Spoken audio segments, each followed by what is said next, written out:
Petrus dan Yohanes dan semua termasuk Yesus sholat apa?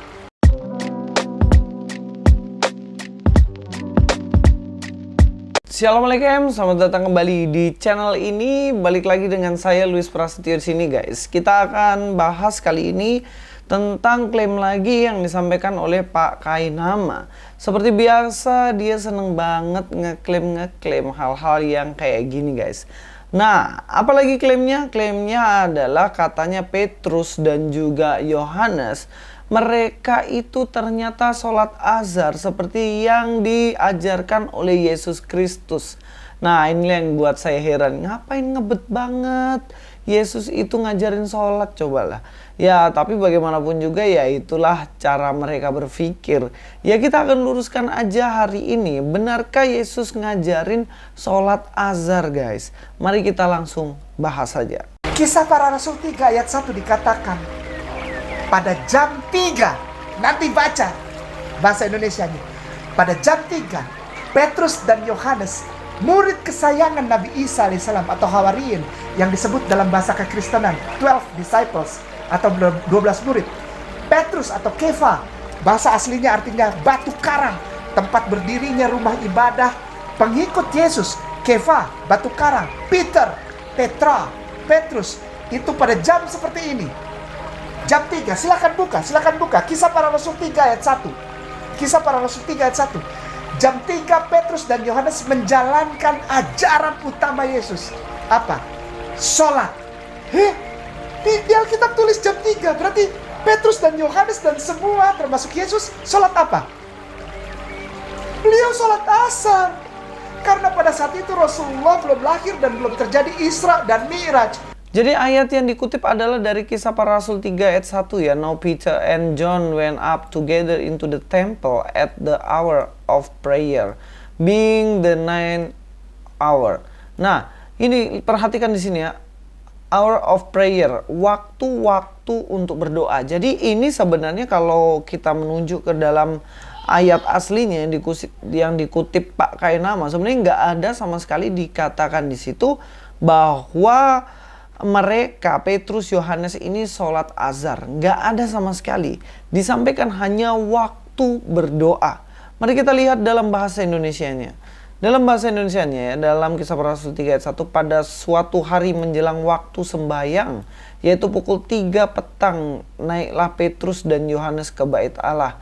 Jadi waktu sembahyang yaitu pukul 3 petang. Ini adalah waktu sembahyang atau waktu berdoa. Memang diterjemahkan dalam bahasa Indonesia sembahyang, tetapi kalau kita lihat di dalam bahasa Inggrisnya prayer, yaitu waktu-waktu berdoa. Lalu bagaimana dengan bahasa Yunaninya? Dalam bahasa Yunaninya sendiri di sini memakai kata proseuse atau prayer, waktu-waktu untuk berdoa. Kemudian kalau kita melihat ini, maka tidak secara spesifik dikatakan waktu-waktu sholat. Konsepnya berbeda dengan yang mereka atau Kainama bilang bahwa ini adalah Yesus ajarkan, yaitu waktu sholat azhar. Ini maksa banget.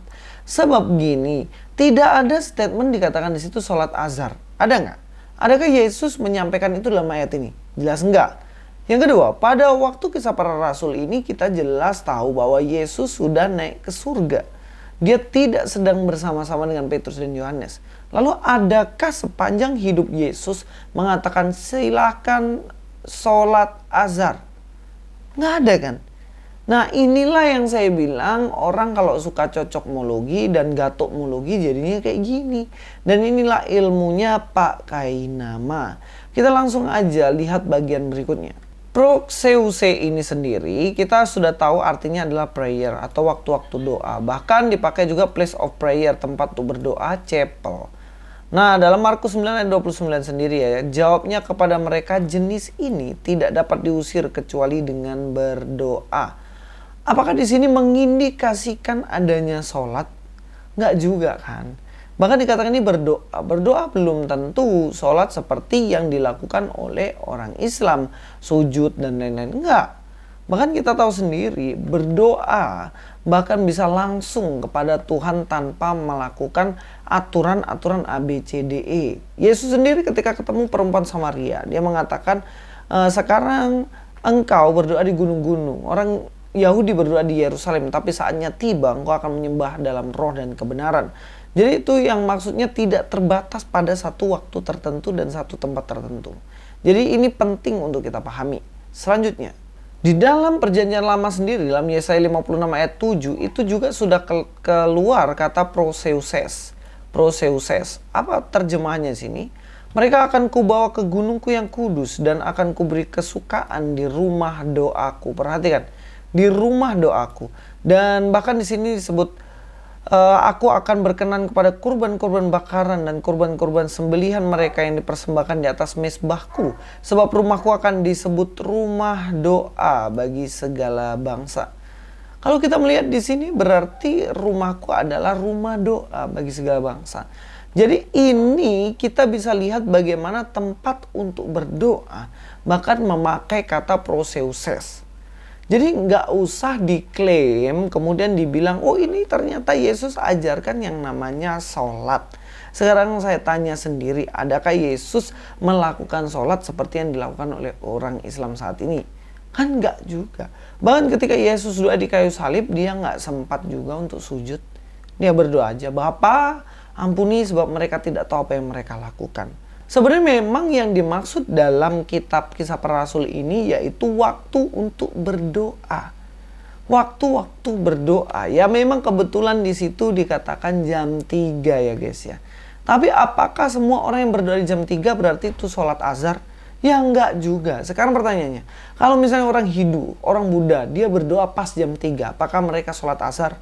Ya kan enggak. Sambil contoh aja lah. Dalam sholat azhar ya, kita tahu jadwal sholat azhar hari ini kota Jakarta. Nih ya, saya ambil aja di tanggal Agustus ini ya, di dalam Agustus.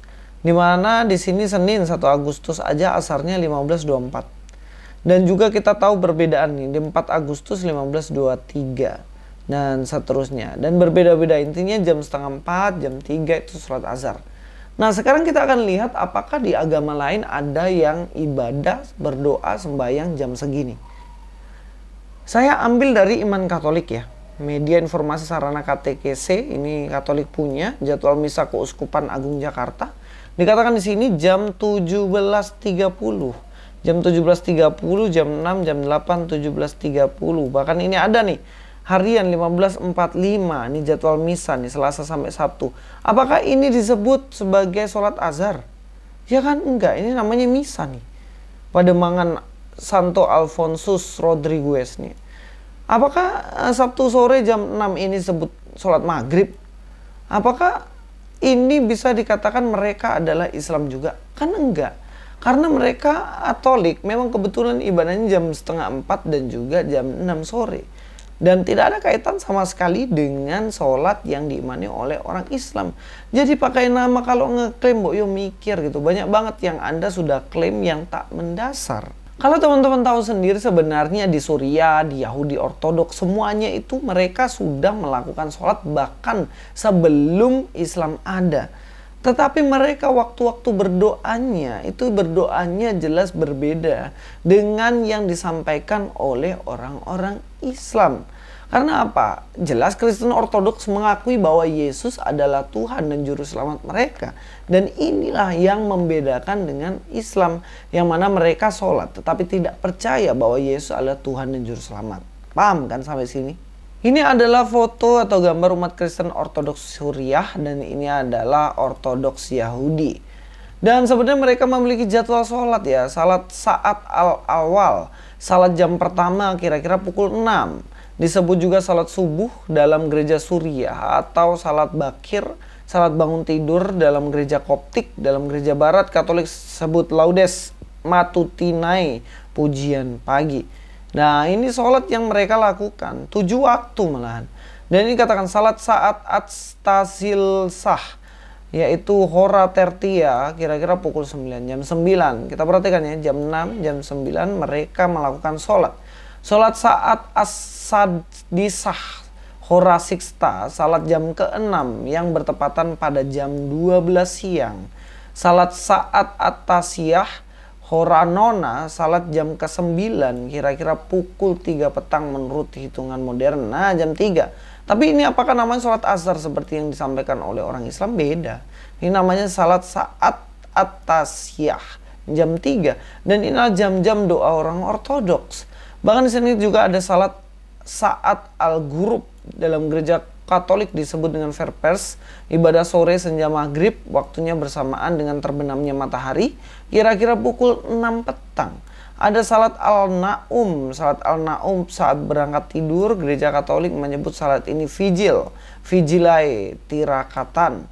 Dan terakhir salat as-satar, salat tengah malam penutup, ini disebut gereja kuno dengan berbagai nama. Salat lail, salat malam, salat satar, pray of the veil, salat penutup, dan salat saat hajib dulmat, salat berjaga waktu dalam malam gelap, dalam bahasa Aram Suryani dikenal dengan istilah selota sahra, salat waktu berjaga.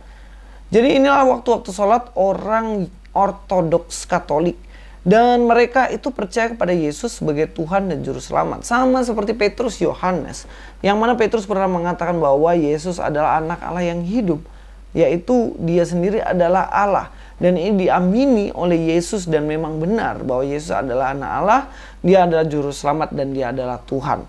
Dan apakah yang nama masih mengklaim Yohanes dan juga Petrus sholat azhar, sedangkan Yohanes dan Petrus percaya bahwa Yesus adalah Tuhan? Apakah Anda percaya Yesus adalah Tuhan?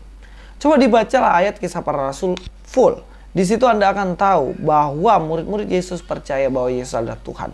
Jadi nggak usah diklaim lah. Nggak usah diklaim bahwa mereka sholat azhar seperti yang disampaikan oleh Yesus. Karena faktanya Yesus nggak pernah ajarkan seperti yang Anda bilangkan. Sampai ketemu di video selanjutnya. Louis Prasetyo di sini. God be with you all.